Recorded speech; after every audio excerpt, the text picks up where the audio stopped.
Okay, we're going to pick up at where, let's pick up in our review with Edward the Sixth. Briefly, we're not going to go too far back. We're just going to pick up right where Edward the Sixth dies. Oh, my slides are still going on their own. Okay, let's pause this.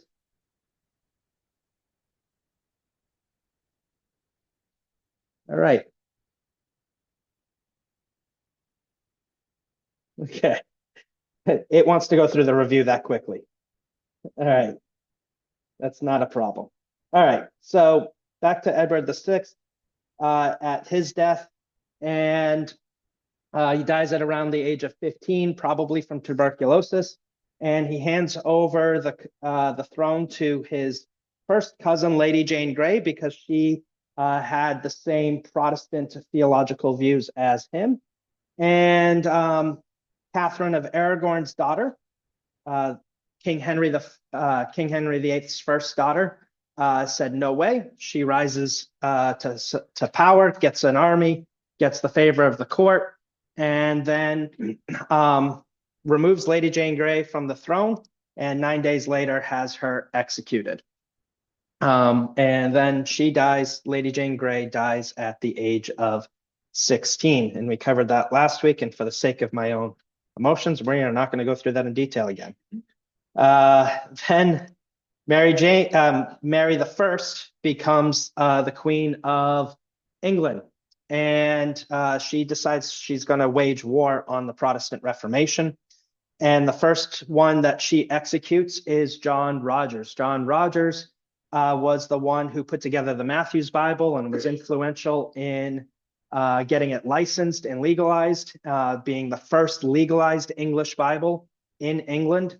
And his work, the Matthew's Bible, is the work really of Miles Coverdale and William Tyndale, putting their works together. And so Rogers is the first one to be executed for his involvement in the Protestant Reformation, and particularly in the translating of the Bible and his views, his theological views. And his dying words were that he was going to pray for his executioner.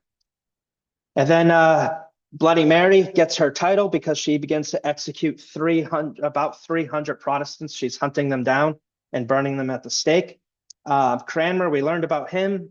He was very influential in moving England towards a Protestant theological viewpoint as a whole and in royalty. And Cranmer was also the one that when Henry wanted the annulment, that he was the one that executed the annulment later and had Catherine of Aragon and Mary removed from the court. And the court was where all of the royalty stayed.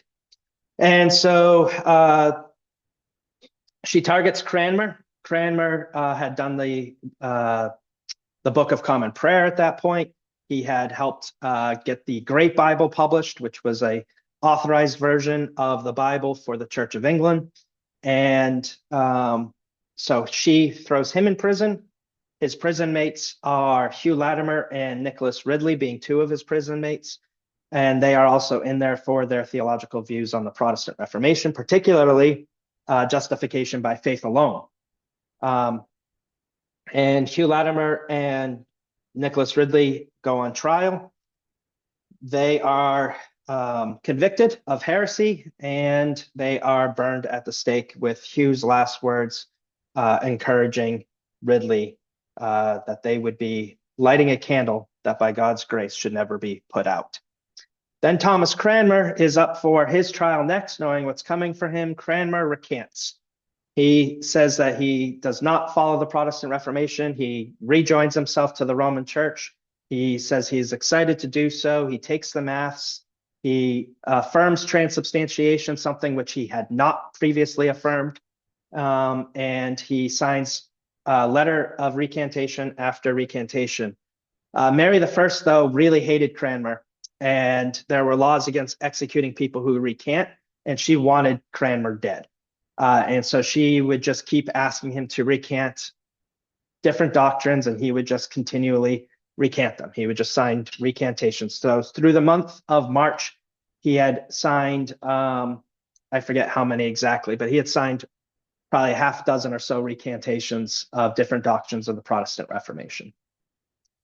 So finally, Mary I says, fine, writing them down is fine, but I actually want you to preach to the church publicly and recant.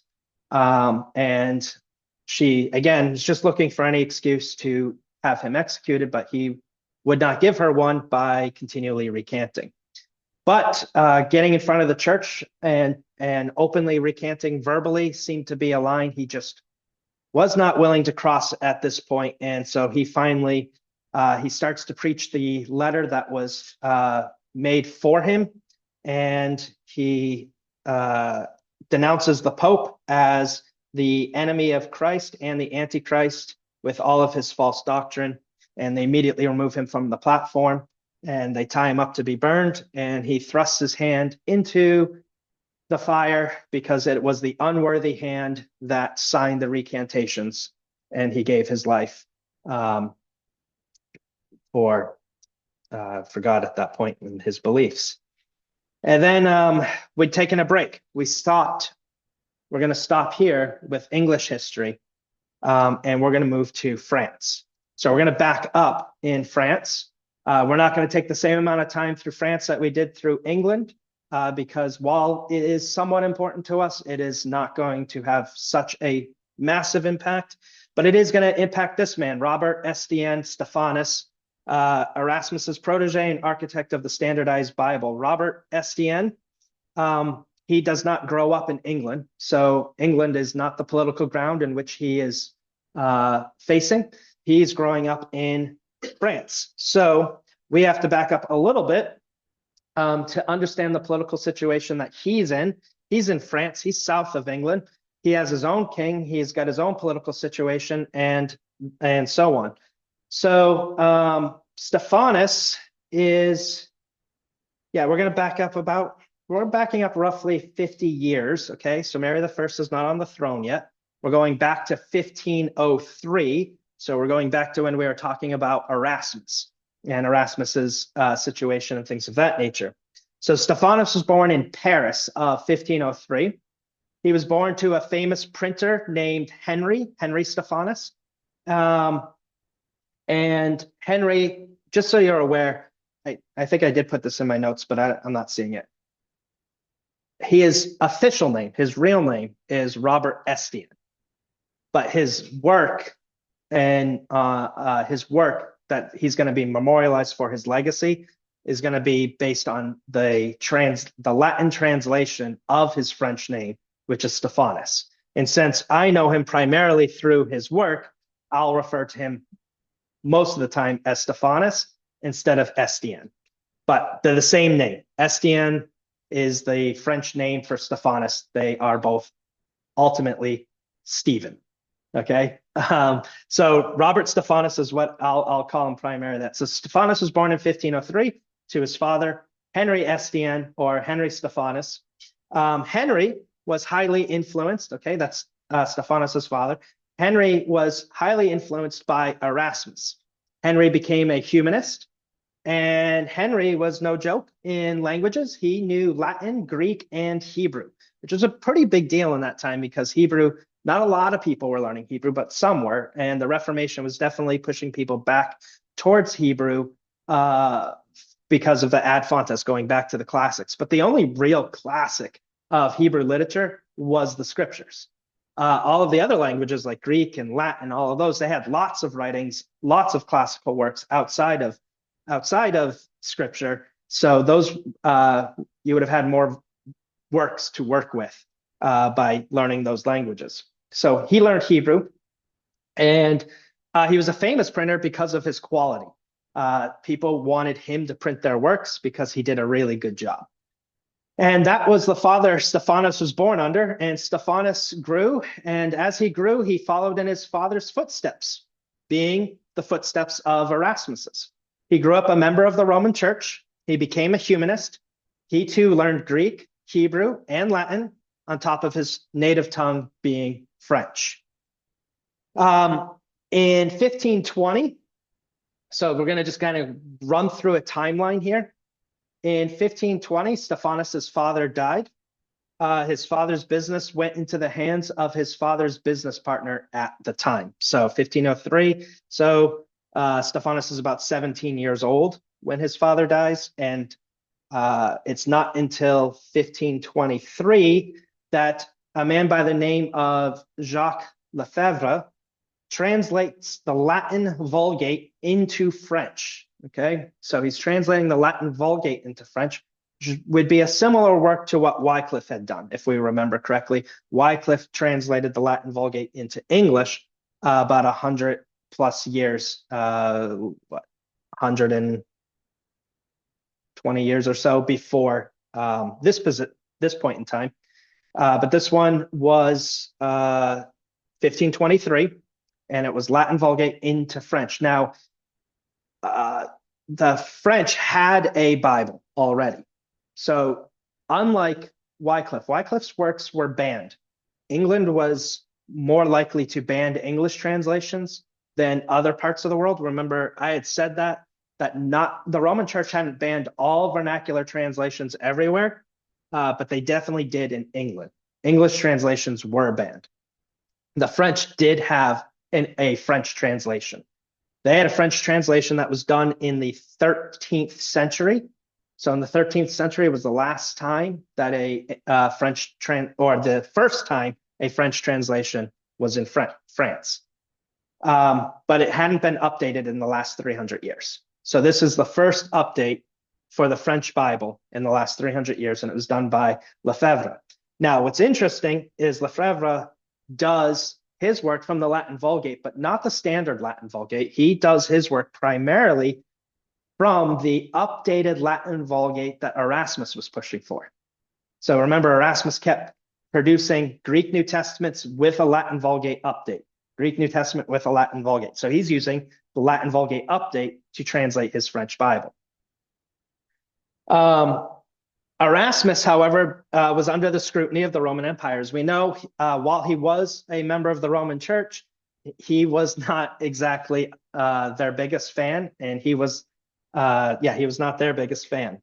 So in 1257, this is important, 1257. So we're going back to the 13th century just to talk about this. There was a man by the name of Robert Sorbonne. And Robert Sorbonne went to the University of Paris. And in the University of Paris, he established a college. In that college, that sole purpose of that college was to defend Roman Church orthodoxy and to ban writings that were heretical. So when they deemed something as heretical, that work would be banned. They were essentially a watchdog organization for the Roman Church. That had the authority to ban and write against other works that were coming out. The college becomes known as the Faculty of Theology, okay? The Faculty of Theology in the University of Paris. It is also called the Sorbonne, and that's how we're going to call it, the Sorbonne, okay? So the Sorbonne existed in Erasmus's day. They saw Erasmus's works being published, and they decided they needed to investigate whether or not his works were worthy of a censure. Okay. And so so after that translation comes out, the one done by Lefebvre, Stephanus sees the need to contribute to the work of updating the Latin Vulgate as well. So in 1524, Stephanus starts traveling around Paris looking for manuscripts of the Latin Vulgate. And he's doing the same thing that Erasmus was doing in Saxony, but instead of collecting Greek ones, he's collecting Latin ones. Stephanus had agreed with Erasmus that the Latin Vulgate needed to be updated, and he believed he could contribute to the work. Erasmus didn't have access to all the works in France because he was staying pretty near and around Saxony. So Stephanus thought his contribution will be by adding manuscripts that he could find from the area in France, in and around France. And so later that year, Stephanus produces his critical edition of the Latin Vulgate based on the manuscripts he could find. He did not publish it yet, though. He produced it, but he didn't publish it. He held on to it. And I think the reason why he holds on to it, from what I can tell, is because Erasmus is under investigation. And so he is kind of waiting to see how that plays out before he starts publishing his works that might get him blacklisted. So during that time, unlike Erasmus, however, Stephanus starts to feel convicted by the Protestant Reformation, and we start seeing early leanings in favor of the Protestant Reformation. He has not left the Roman Church yet. Erasmus dies in the Roman Church, if you remember. He never leaves it, even though he has problems with the Roman Church, even though he preaches repeatedly against corruption in the Roman Church. He remains in the Roman Church for the entirety of his life. Stephanus is moving in a direction more compelled by the Reformation than Erasmus was. All right, in 1526, Stephanus takes over the family business. He is now the printing. He's now in control of the printing press that his father had before, and he begins to publish many classical literature works. He prints them in Greek, Latin, and he does French translations of them. He produces dictionaries for Latin and French and all sorts of stuff. And he is prolific in languages, and he's prolific in wanting to go back to the classics and getting them out to the public. This was a big deal. Remember, the humanist movement was getting the public to go back to these classical works. So he was printing them fast, and he was making good money doing it too. In 1527, the Sorbonne's silence on Erasmus's works, I think, gives Stephanus the boldness to test the waters and actually publish his critical edition of the Latin Vulgate. So that Latin Vulgate that he started, that he held on to, that he didn't do anything with initially, now he's publishing it. In 1524, it was just the New Testament, but by 1527, he had done the whole Bible. So he'd done Old Testament as well. So that's what he ends up publishing. In 1530, Lefebvre finishes his translation of the Latin Vulgate into French, including his update to the New Testament, and including his update to the New Testament. So now Lefebvre is releasing his translation as well. So now we have two Bibles out. We have a Latin Vulgate, updated Latin Vulgate, and we have an updated French Bible from an updated Latin Vulgate. So again, you can kind of see that same sort of thing that happened with Tyndale and Erasmus. We get a Greek New Testament, or we get a Greek New Testament. We get an English update. Now we have a Latin Bible and we get a French update. Okay, remember, in the time of this era, the Latin Vulgate is still seen primarily as the authority, as the Bible that all Bibles must be weighed against. And it wasn't until the humanist movement that said, hey, we really need to consider going back to the sources, going back to the Greek and Hebrew. And that really had it like it did in England. England, it caught on. Saxony, it caught on. Those places it caught on pretty well. But in France, they were still sticking to the Latin, but updating the Latin with the Greek, but making sure that they translated from the Latin. So we got a translation of a translation. Okay, and so the Latin Vulgate is still supreme in the mindset here. All right, and so so we have a new Latin Vulgate edition. We have a new French translation that follows, but then the Sorbonne, the following year, 1531, condemns Erasmus's works as being dangerous to Roman Church doctrines. Okay, and so that kind of sets the stage a little bit. Now, in 1532, man, I am moving through my slides really quickly. In 1532, Stephanus is not deterred. He had gained favor both with the Roman Church and the King of France, being Francis I. Okay, Francis I. He was the son of the famous printer Henry, but now he had made a name for himself. His works, the stuff he was producing, Henry was very well respected, and now Stephanus is very well respected. He has carried on the family legacy. He also saw a condemnation of Erasmus's works were not a blanket condemnation. Erasmus was not condemned himself, just certain aspects of his works were condemned. And from what I understand, trying to figure out exactly what was condemned and what wasn't, his translation work itself was not what brought the focus on him at this time, but it was his works criticizing the Roman Church, its priests, its scribes, and its clerics. And so his translation efforts were secondary to the Sorbonne at this point. They do become primary later, but at this point, they're just secondary. So I think this is what gives Stephanus reading what Erasmus is being condemned for, gives him the confidence that he can release his second edition of the Latin Vulgate. So between being favored by the king likes him, and he's not writing the types of things that Erasmus is writing, he feels okay to release that second edition. In 1535, a man by the name of Pierre Robert Olivetin took Lefebvre's work and he updates it using the Greek New Testament. So he's not translating from the Latin, he is translating from the Greek. This particular man, Pierre Robert, he is the cousin of John Calvin, and he does his work in Switzerland, not in France. Okay, so we get a French Bible in Switzerland produced by John Calvin's cousin, translating directly from the Greek and not the Latin Vulgate. And so that's being in Switzerland, it puts him in a safe spot away from the reach of the Roman Church and the Sorbonne. Both of them are unable to really do anything about this at this point, though I'm sure they would have loved to. And then, so now we have a French Bible from the Greek. This will be the first one. 1535 is the first French New Testament from the Greek, which will be from Erasmus's Greek at this point.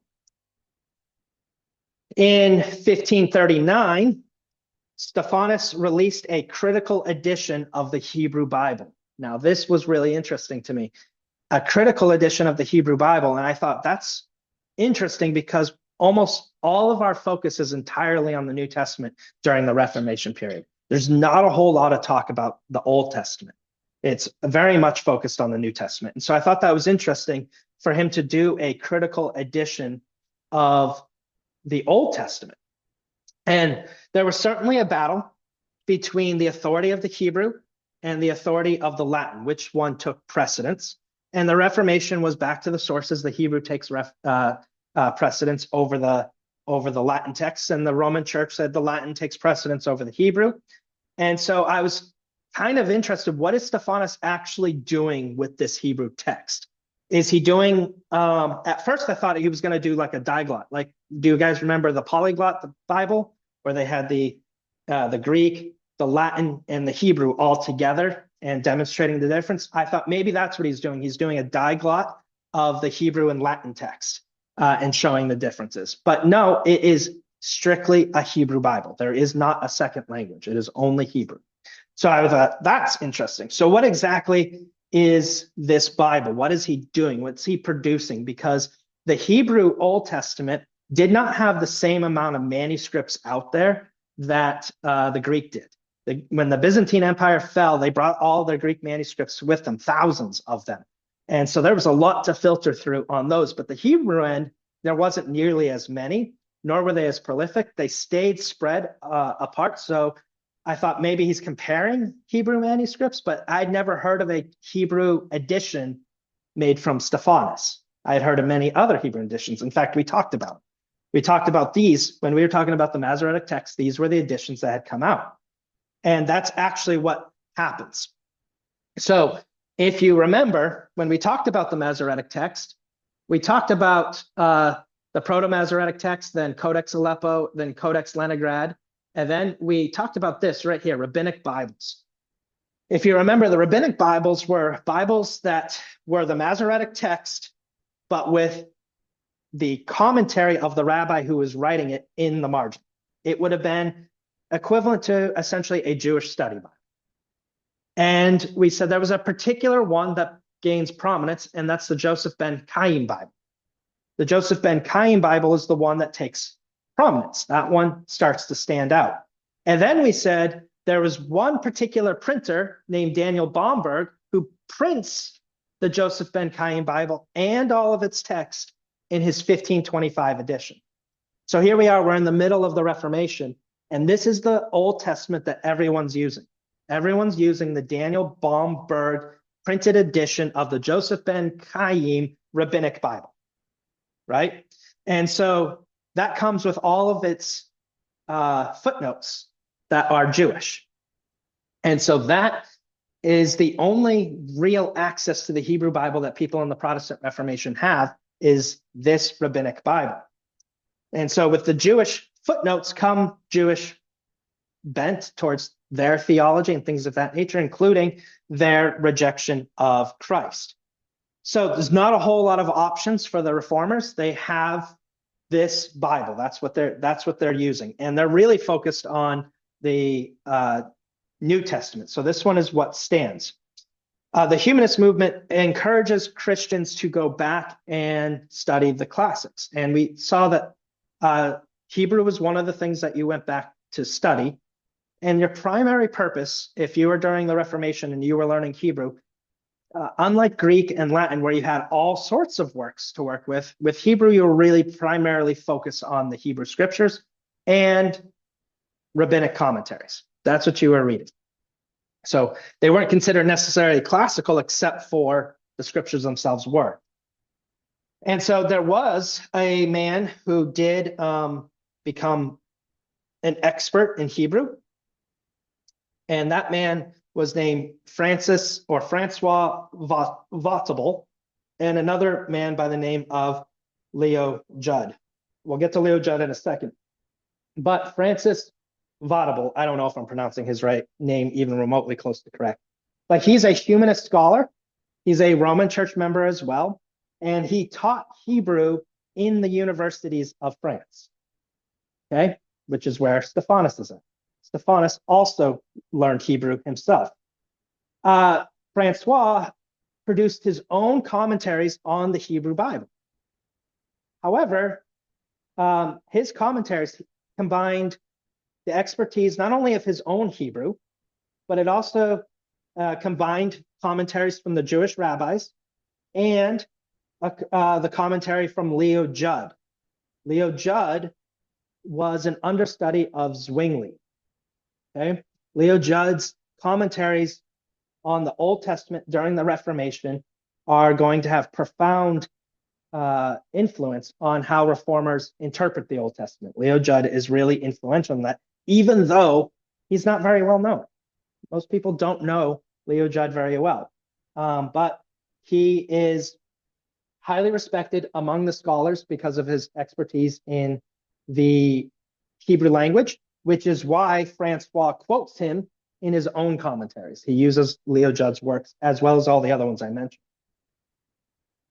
However, Francois, this work where he combines all of this scholarly work into Jewish rabbinic commentary, Leo Judd's commentary, his own commentary from his own expertise. He never publishes his commentaries. He never publishes it. He teaches them in the university. His students learn them, but he never actually publishes them. There was no book. And Stephanus was highly respected at this point in time, and he's given the title of Printer of the King. This gives him a lot of access to things that he didn't have access to otherwise, including Francois' manuscripts in the university. So he takes Francois' manuscripts and he produces, what Stephanus is really producing is a Hebrew Bible with Francois' commentary on the bottom. So it's still the Joseph ben Chaim Bible. That's still it's still the Masoretic text. Let's put it that way.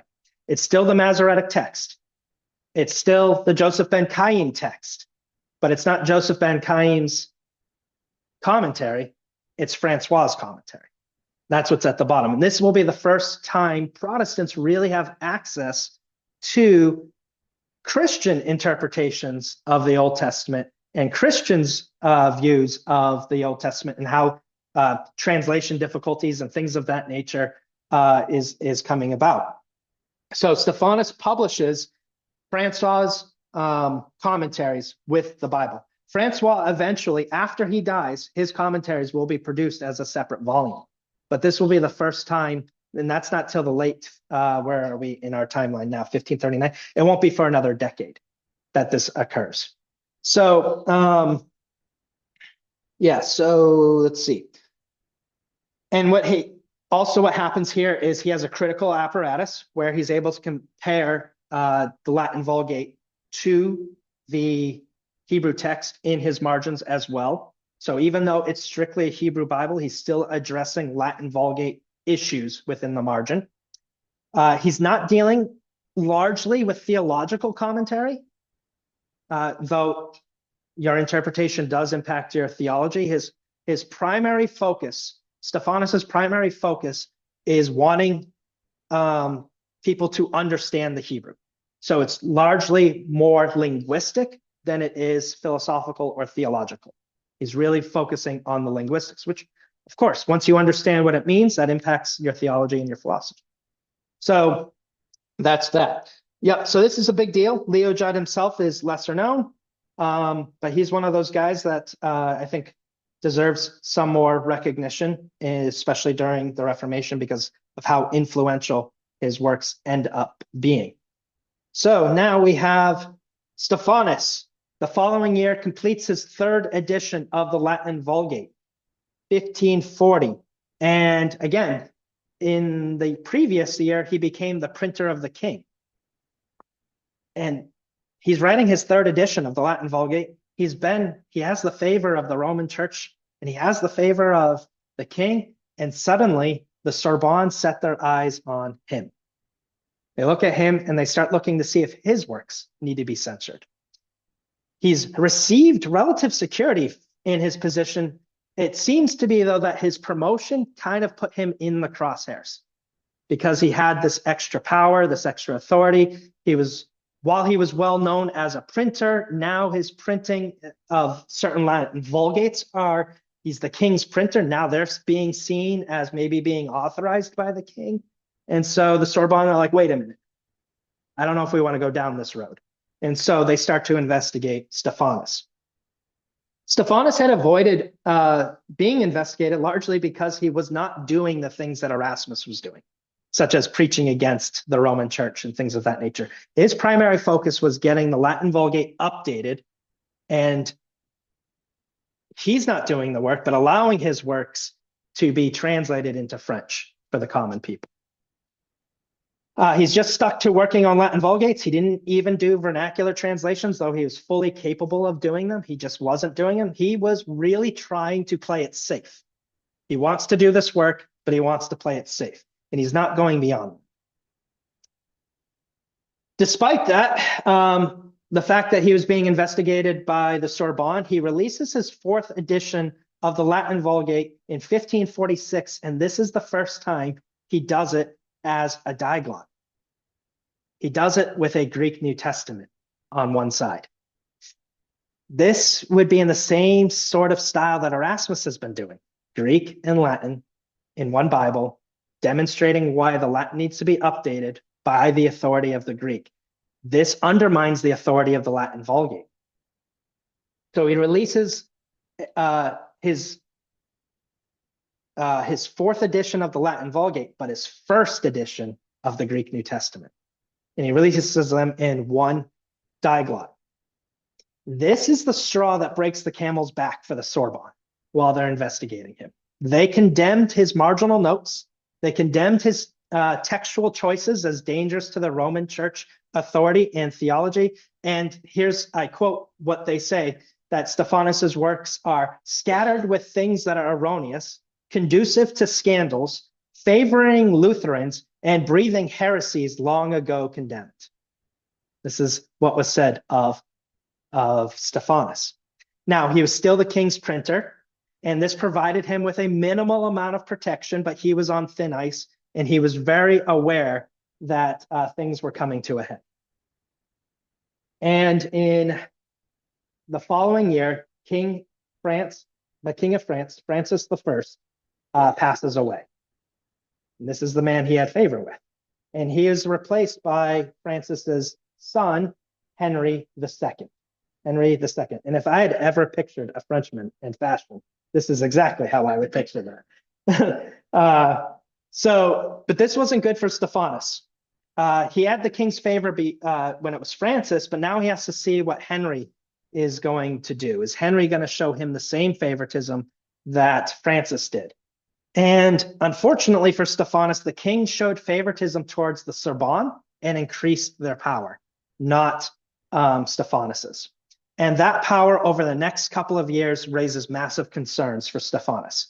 So in 1549, this was really interesting to me. In 1549, he releases yet another Diglot edition, another update to the one he had previously done. So now this would be his 5th Latin revision and his 2nd Greek edition. I could not find any logical reason why Stephanus would do this. Like, I was looking for motivation. He's already on thin ice. This could cost him his life. So why do this at this time? As I read different reformers and things of that nature and Protestants, they're skillfully moving through royalty, not pushing people too hard, too fast. Not, they want to save their head, but they want to have influence. And they want to move people in particular directions. And short of doing something stupid like getting you married to the wrong person, you could probably live in this time frame and navigate the political scene until you were forced not to. And generally, you're the one being forced, right? Someone confronts you and forces you to confess a particular thing, and you ought not to, and that costs you your life. But here, it seems almost like Stephanus is pushing the boundaries. And I could not for the life of me figure out, and no one else seems to know either, what motivated him to release this 1549 edition. But as soon as he does, he goes on the run. And he has to figure out where he wants to go. And he has options. He can go north to the King of England. Edward VI is alive at this time. Remember, we went backwards in history. He can go east to Saxony and meet up with Philip Melanchthon. Luther has died at this point, but Melanchthon has picked up the mantle. Or he could go south. He can go to John Calvin and to Henry Bullinger in Switzerland. And he chooses to go south to meet his French brother in Christ, John Calvin. John Calvin is also a Frenchman. So he goes south. So in 1550, Stephanus arrives in Geneva, and he releases his 1550 edition of the Greek New Testament. It's not a diglot, strictly Greek. And so this is his 3rd edition of the Greek New Testament. And this is the one where he starts, he puts in a massive textual apparatus. This was a really big one. This textual apparatus, Erasmus does a textual apparatus, but he does it separate from his Greek Testament. So he has 2 books that he publishes simultaneously, his Greek New Testament and his textual apparatus. And he says to publishers and printers and readers that don't divorce the 2. If you have one, make sure you have the other. Because what he didn't want to have happen, which has happened today, is he didn't want people to think that what was necessarily in his text is what he thought was authoritative or authentical. Because his apparatus would tell you what he really thought about what belonged in the text, which we already covered all of that. But Stephanus does it differently. He's putting his textual apparatus right in the text itself. And in that, he is referencing roughly 15 different manuscripts that he had collected, probably as the king's printer. And now he has access to more areas and libraries. He's got 15 new manuscripts, plus he has Erasmus's works too. So he's able to make reference to Erasmus's decisions and his own manuscripts that he has and the Latin Vulgate. And so he produces a Bible, a Greek Bible with a textual apparatus. You know what's interesting is we're still doing this today. We're still doing exactly that. Our translations have textual apparatuses. Many of them have textual footnotes at the bottom. But our Greek New Testaments that we produce, we tell you, not we, they tell us what manuscripts, what readings have, or what readings are in what manuscripts. Okay, they do that. They do the same thing and they do it right in the text. And then they also produce handbooks and commentaries telling us how they came to those conclusions as to what to put in the text, like Erasmus did. So Erasmus writes a textual apparatus and a textual commentary, and Stephanus writes a textual notes in the footnotes. And we have continued those traditions today. But this is just the tip of the iceberg. In 1551, the following year, Stephanus releases his 1551 edition. And there's three things you should notice about this Bible before we close. The first is only apparent if you're paying attention to the amount of lines per page. But if you'll notice, because it's hard to tell on this, this is a small Bible. In fact, it would be a little bigger than the Tyndale Bible that I brought in a few weeks ago. Actually, Tara, your Bible, can you just lift that up? The red one that you bring, yeah. That would be probably a little, Stephanus's Bible would be a little bigger than that, this edition. Okay, so it's a small Bible. It's called a quattro, so it's small, it's really thick, but it's just a New Testament. Tara's Bible is a whole Bible, and this one would just be a New Testament. And the second thing you should notice is, let's actually get a better look at it. The second thing you should notice, it has three columns. The center column is Stephanus's fourth edition of the Greek New Testament. Okay, that's the center column. Okay. This large column here is the Greek edition.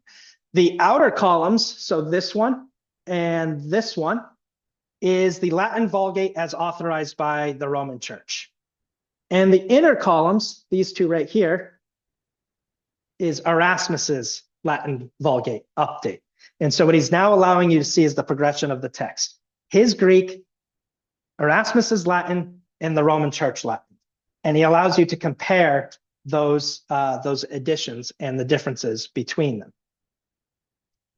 And then this third edition, the third thing, or this edition, this third edition of this fourth edition of the Greek New Testament, fourth edition of the Greek New Testament. The last thing you're going to notice about this, and we'll pick up more on this next week, but the thing that makes this Bible so impactful on us today, because it's this one, this is what we've been working to, is that there's something unique about this Bible that had never existed before. And if you look right here, you'll see verse 6, verse 7, verse 8, verse 9, verse 10. Verse numbers had never been in a Bible before, in a New Testament before. This is the first time a New Testament has had verse numbers. And all of our verse numbers in our Bibles today reflect Stephanus's choices. Not just ours, but every Bible produced after 1551 reflects. It doesn't matter what language you're in, whether you're French, Spanish, Russian, Greek, all Bibles after 1551 that are produced with verse numbers are in the New Testament are produced with Stephanus's choices, except a couple. We'll talk about those couple next week, and we'll move on to the next chapter of the English Bible. Thank you all. You are dismissed.